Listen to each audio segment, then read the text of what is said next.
Boleh duduk lah, boleh.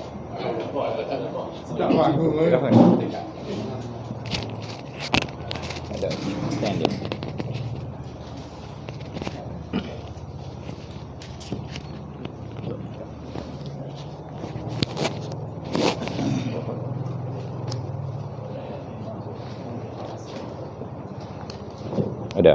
Ada suara bunyi. Assalamualaikum warahmatullahi wabarakatuh. Bismillahirrahmanirrahim. Alhamdulillah bi jami'i mahamidihi kulliha. Segala puji pada Allah dengan segala pujian yang menyeluruh, yang sempurna. Wa ala jami'i ni'amihi kulliha, dan atas segala nikmatnya secara lengkap.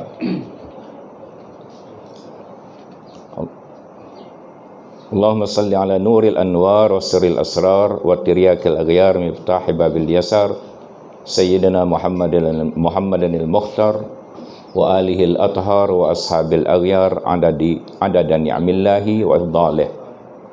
Selawat yang selalu dibaca oleh Tok Guni Aziz selepas daripada salat subuh berjamaah sebanyak 11 kali tiap-tiap subuh. Saya berselawat dengan selawat yang selalu diucapkan oleh Tok Guru Ni Abdul Aziz. Allahumma inni a'udzubika an adilla au udalla au azilla au uzalla au azlima au uzlama au ajhala au yujhala alayya. Wala hawla wala quwata illa billahil aliyyil azim. Doa ni kita baca masa turun rumah tadi, yang diajar oleh Nabi kita sallallahu alaihi wasallam. Rasulullah turun daripada rumah dan memandang ke langit dan berdoa dengan doa ini apabila baginda akan hadir dalam satu-satu majlis ataupun satu-satu urusan, iaitu, ya Allah, Allahumma inni a'udzubika, saya berlindung denganmu, an adilla au udalla, daripada menyesatkan orang lain dan orang lain menyesatkan saya.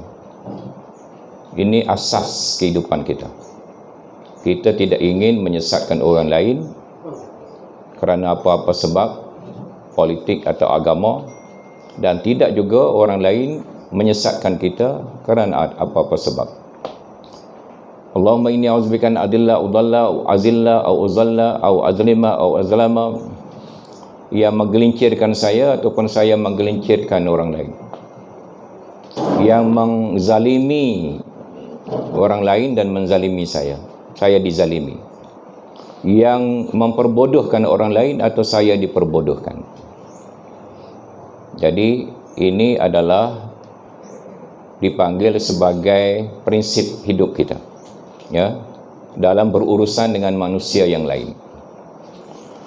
Rabbi qad ataitani minal mulk wa 'allamtani min ta'wilil ahadits fatiras samawati wal ard anta waliyyi fid dunya wal akhirah tawaffani musliman wa alhiqni bis salihin. Ini adalah firman Allah yang dilafazkan oleh Nabi Sulaiman alaihissalam. Dan Nabi Sulaiman sekarang ni popular kerana ada burung hudhud singgah di Malaysia, terbang balik dari Turki, ya. Jadi saya pun ambil lah doa ni, kerana kalau ambil burung saja tak ambil doa dia tak jadi. Minta maaf, ini doa Nabi Yusuf alaihissalam, ya.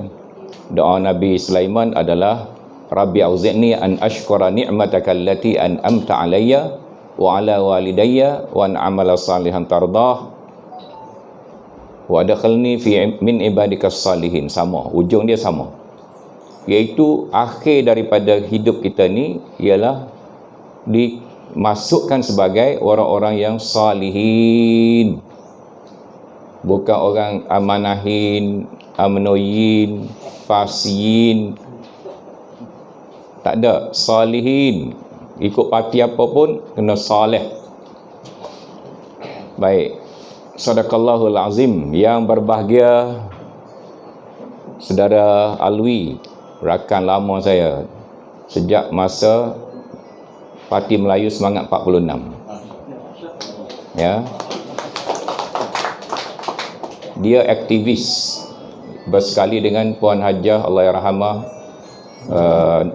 Ilani, bekas ahli Parlimen Kota Baru. Pada masa itu kita menang besar. Antara orang yang buat kerja ni ialah ada lagi saudara Alwi kita. Siang malam tak tidur, buat kerja berapa bulan untuk menang, dan bekalnya adalah vitamin Farmaton yang dibekalkan oleh Hajah Ilani untuk tak jenera malam tak mengatuk. Siang malam buat kerja. Tetapi dari segi orang panggil pembalasan kepada dia, kerana kita tak ada kerjaan, dia masih berjuang macam dulu lagi. Jadi bila dia jadi pengerusi, saya naik semangat lah. Pasal akhirnya boleh duduk dalam satu wadah, iaitu amanah. Yang berbahagia Ketua Amanah Kebangsaan Tuan Haji Fauzi dan segala anak buah dia dah. Susunan jawatan saya tak apa dah lah ni.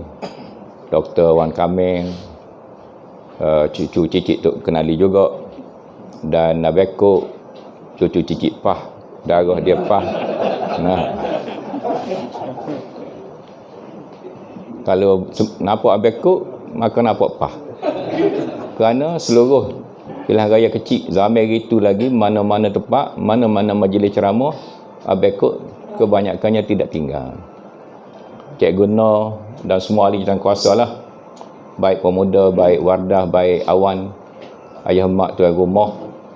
Alhamdulillah, satu nikmat masuk dalam kawasan perkarangan yang menjadi sejarah di bawah lindungan Tok Kenali dan seterusnya anak cucu dia, khususnya Allahyarham Ustaz Mawardi Tok Kenali, saing Ambo dan guru Ambo dan ketua kawasan Ambo pada zaman dulu. Mari dalam kawasan ni serupa masuk dalam kota Rom. Kebangsaan ni bagi Ambo ni lah kota asal dia ni. Bagi Pah. Jadi lah ni kita duduk dalam kawasan kota Rom. Ya, bukan mudah nak masuk dalam kota. Semula pula tak usah buat lain lah, buat sini je.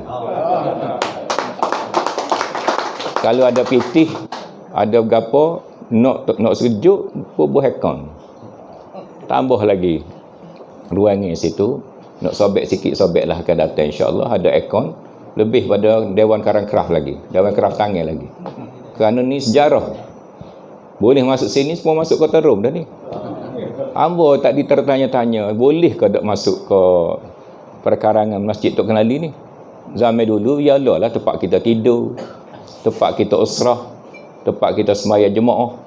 Ustaz Mawardi Allahyarham, insya-Allah lepas ni kita hadiah Fatihah ke dia. Ustaz Mustafa Rushdi, ini guru-guru kita. Ya. Dan masa tu kita buat usrah di Masjid Tok Kenali, buat tambring pun kita tidur sini ya, tidak tidur hotel 4 bitel, 5 bitel, 3 bitel, 2 bitel, 1 bitel, setengah bitel. Masjid Tok Kenali ni 10 bitel. Dari segi berkat dia, keramat dia. Dan hari ni bila kita boleh masuk sini adalah satu petanda yang molek insya-Allah. Lebih-lebih lagi amanah baru ni tidak hilang wang deposit di Kementerian ketiga-tiga DUN. Syukur banyak. Syukur banyak. Dan semua hadirin hadirat dan para penonton live, saya minta izin pada pagi ini bercakap dalam bahasa baku kerana ada penonton-penonton kita di seluruh negara. Kalau kira sedap kecek Kelantan, tapi tak apalah. Takut kecek Kelantan, orang tak apa-apa ngambak mana.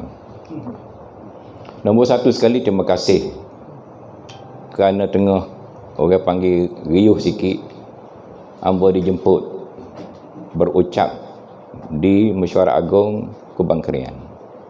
Kawasan kedua asal Ambo. Kawasan pertama asal Ambo adalah Kota Baru. Tetapi kemudian dulu Tok Kenali ni masih dalam Kota Baru.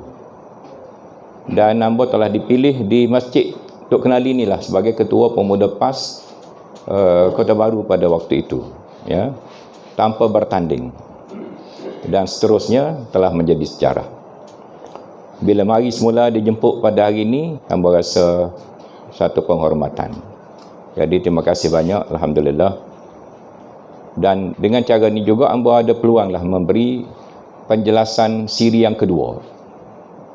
Pelik juga orang kata letak jawatan, lepas tu kecek ke acak.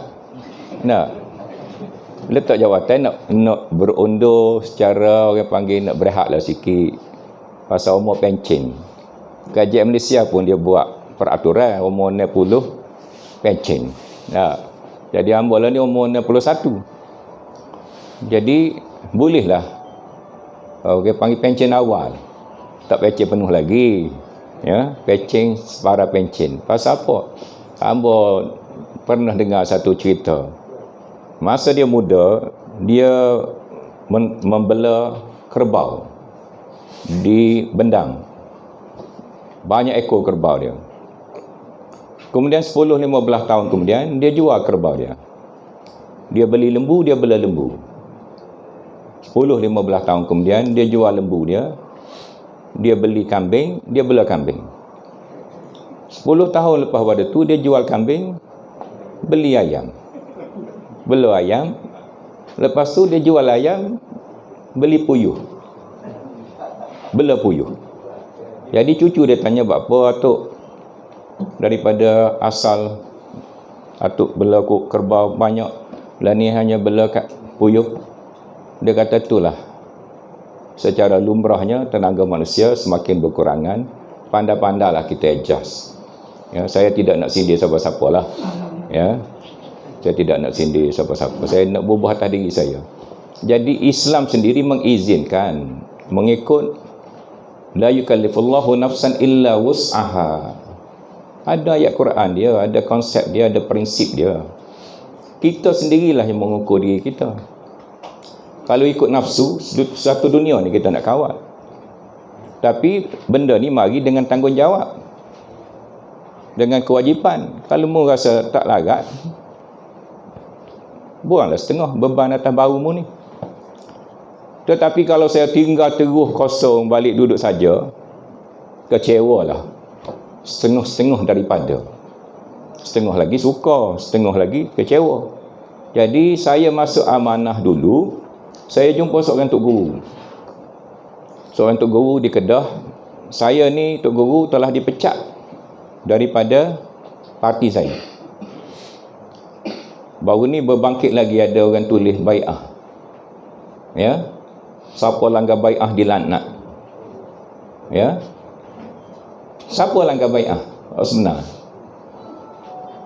Parti langgar bai'ah ke saya langgar bai'ah? Parti yang berkenaan tu saya tak saya sebutlah. Mentah-mentah kita amanah gak. Duk bodel semua parti tu dah. Parti ambuh asal dulu, dialah yang telah melanggar bai'ah.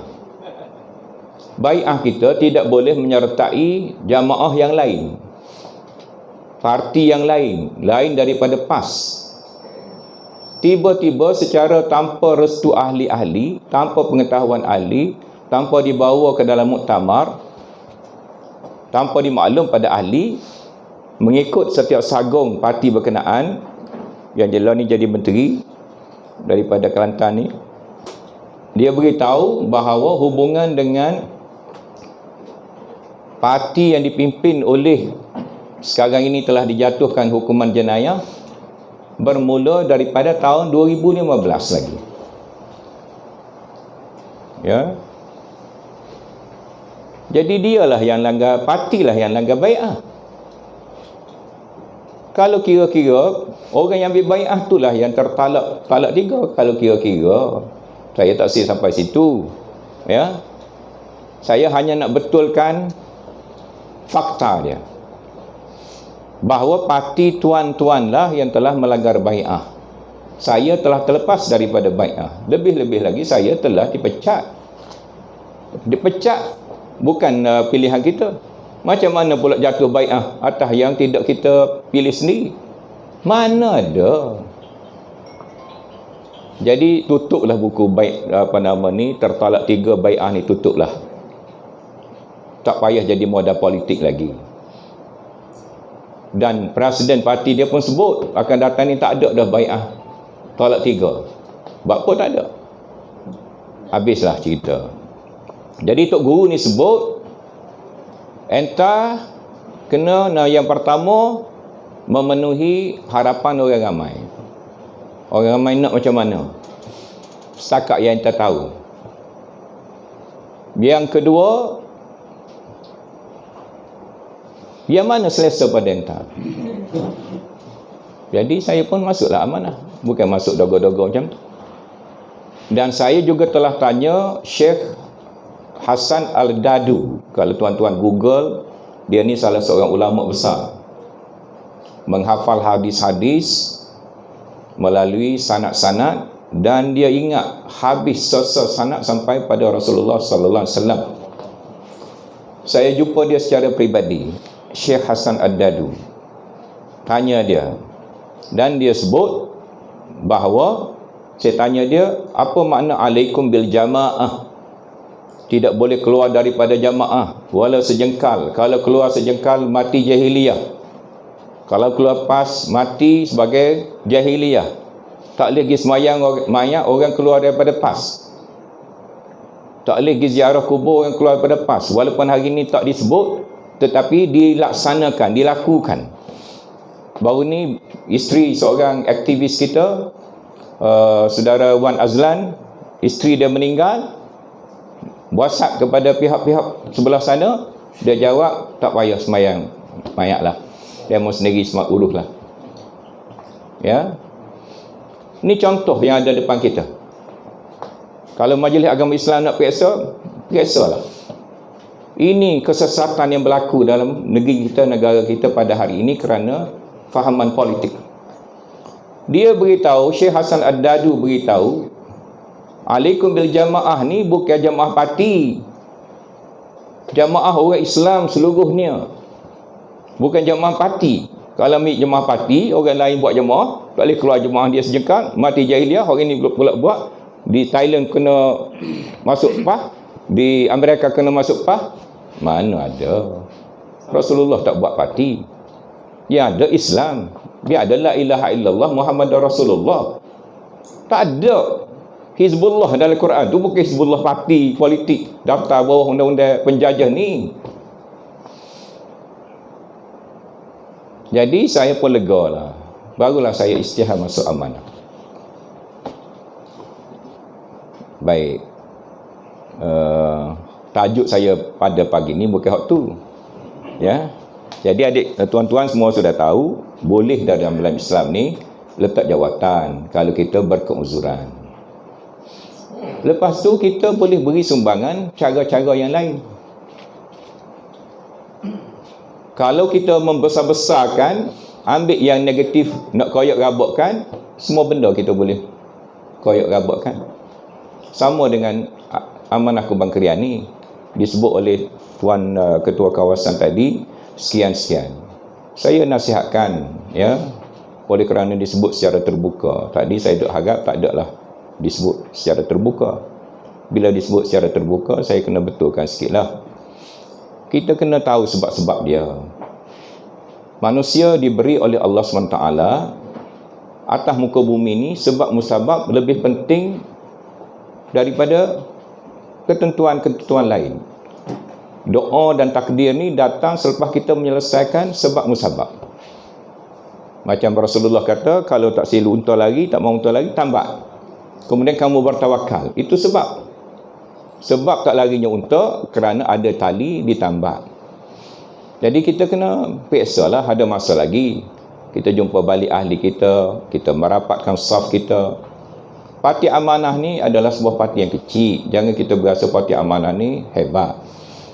Sebagai keluarga yang kecil berhadapan dengan musuh yang besar, lawan yang besar, tanggungjawab yang besar, tugas yang besar, kita kena bersatu padu. Kita kena jangan ambil benda titik bengek. Kita jangan menepikan mana-mana pihak dalam jemaah kita, parti kita. Kita kena hormati setiap orang dalam perjuangan kita. Baru kita boleh jadi kuat, insya-Allah. Dan ada masa lagi kita boleh kuatkan balik, dengan syarat pihak-pihak yang tidak terpilih, misal kita ambil balik, ziarah balik, jumpa balik. Dan saya yakin rakyat di seluruh Malaysia dan Kelantan khususnya sangat berharap Pakatan Harapan termasuk Amanah ni kuat. Ya, dalil dia salah satu dalil kecil, bukan dalil besar. Bila saya wawancara di wawancara Sinar Harian, ramai orang tonton. Saya pun terkejut. Saya tak ada rancangan nak buat wawancara. Tetapi kerana ada satu portal berita internet yang buat laporan tidak betul. Kononnya saya bergaduh dengan Abang Mat Sabu. Kononnya saya tuduh Abang Mat Sabu ni diktator dan lain-lain. Maka saya kena ada satu ruang untuk memberi penjelasan. Pada masa saya memberi penjelasan, saya juga membangkitkan masalah masa depan amanah. Ya. Pilihan raya akan datang ini, masa depan amanah lain masuk. Kena ada air kosong dekat pengurusi pasal tadi suruh kecek lama.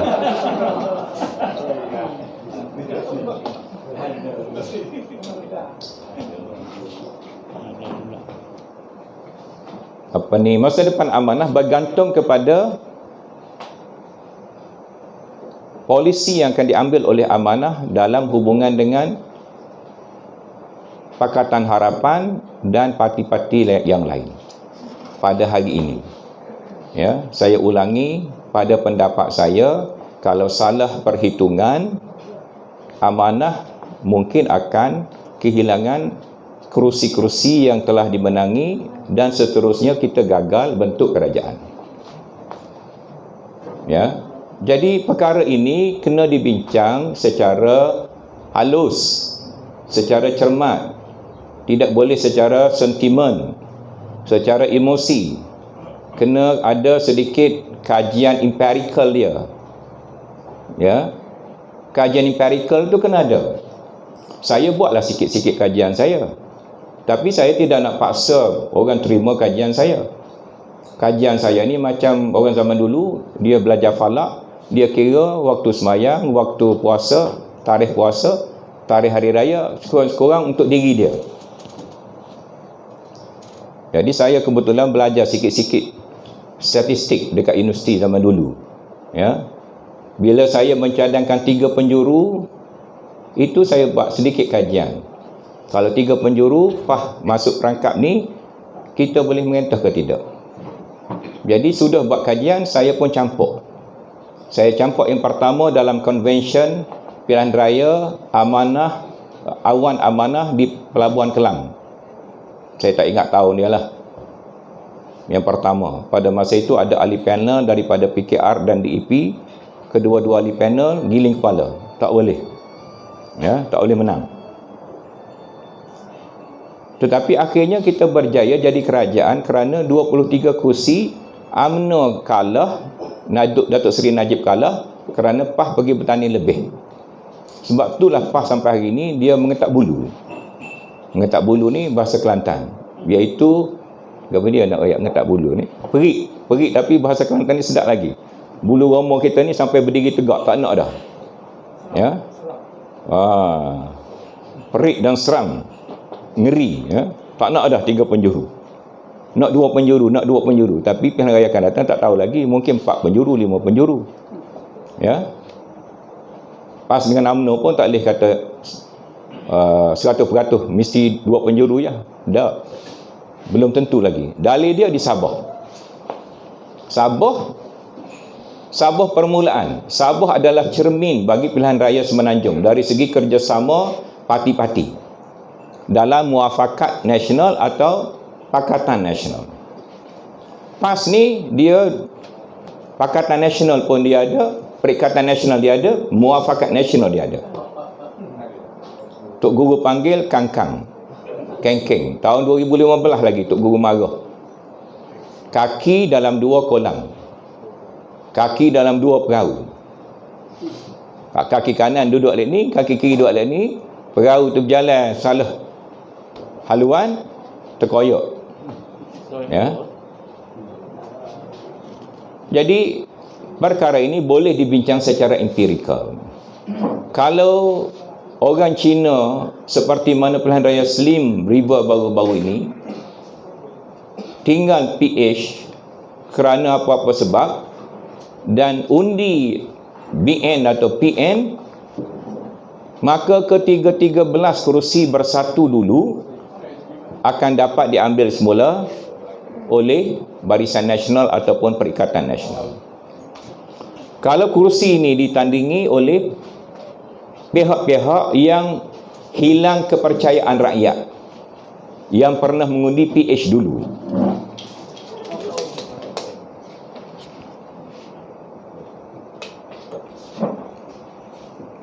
ada orang tak faham, dia buat kenyataan, dia bertukar antara populariti dengan hilang kepercayaan. Orang tu mungkin popular, tapi dia mungkin tidak ada kepercayaan orang ramai. Misal kata macam artis lelaki, kita katakan dia buat persembahan yang orang panggil gila-gila sikit, lagu dia pun lagu-lagu yang kurang baik misal kata. Lepas tu dia mari masuk masjid, kita nak lantik dia jadi imam, separuh daripada ahli masjid tu makmum tinggal masjid. Pasal apa? Populariti dia sebagai artis memang tinggi, tapi kepercayaan nak bagi dia jadi imam tak ada. Jadi kita tak boleh nak ukur populariti, tapi kita ukur kepercayaan. Orang hilang kepercayaan. Pasal apa orang hilang kepercayaan? Itu kita kena kajilah. Kalau saya syarah, dia jadi sensitif. Kerana ada benda-benda yang boleh mengguris perasaan pihak-pihak yang kita pun sayang kat dia, kita hormat kat dia. Tapi dalam politik, kita kena praktikal. Kita tak boleh duk sayang tu sampai kalah perjuangan kita. Kita kena praktikal. Perjuangan lebih penting daripada kita sayang pada satu-satu orang. Dalam pilihan raya yang lepas, rakyat memilih yang kita kata memulangkan balik mandat rakyat. Memulangkan balik mandat rakyat. Apa dia mandat rakyat? PRU yang 14 dulu. Mandat rakyat pada beberapa perkara, bukan hanya satu perkara. Bukan bila sebut saya perkara ni, saya ni pro orang berkenaan, anti orang berkenaan, bukan. Dari segi fakta. Mandat rakyat dalam pilihan raya yang lepas ialah kerana lepas tu Dr. Mahathir jadi Perdana Menteri, mengikut perjanjian pihak-pihak dalam Pakatan Harapan termasuk Tun Dr. Mahathir, ialah Datuk Seri Anwar Ibrahim jadi Perdana Menteri. Betul ke tidak? Kalau padamkan, delete Datuk Seri Anwar Ibrahim jadi Perdana Menteri, lepas tu Mahathir delete, adakah kita akan dapat mandat rakyat seperti baru ni? Tak mesti. Pasal Datuk Seri Anwar Ibrahim telah sebati dengan 48% pengundi Semenanjung Malaysia ni berapa kali pilihan raya dah. Cuma tak cukup berapa peratus, betul. Tapi hak tak cukup tu sikit pada hak ada. Jangan bertukar di antara hak sikit dengan hak banyak. Dia ambil hak sikit tinggal hak banyak, itu ayah mak tak tahulah nak kata lah mana. Dah ada kau kaedah. Ambil sikit tinggal hak banyak. Jatuh ke cerdik ke jatuh ke kurang cerdik. Hak banyak ni asah kita. Kita tinggal pas tu kerana nak jaga hak banyak ni. Siapa buat parti suku kerana nak jaga hak banyak. Kalau awal-awal lagi nak ambil hak sikit, baik duduk dalam pas. Baik.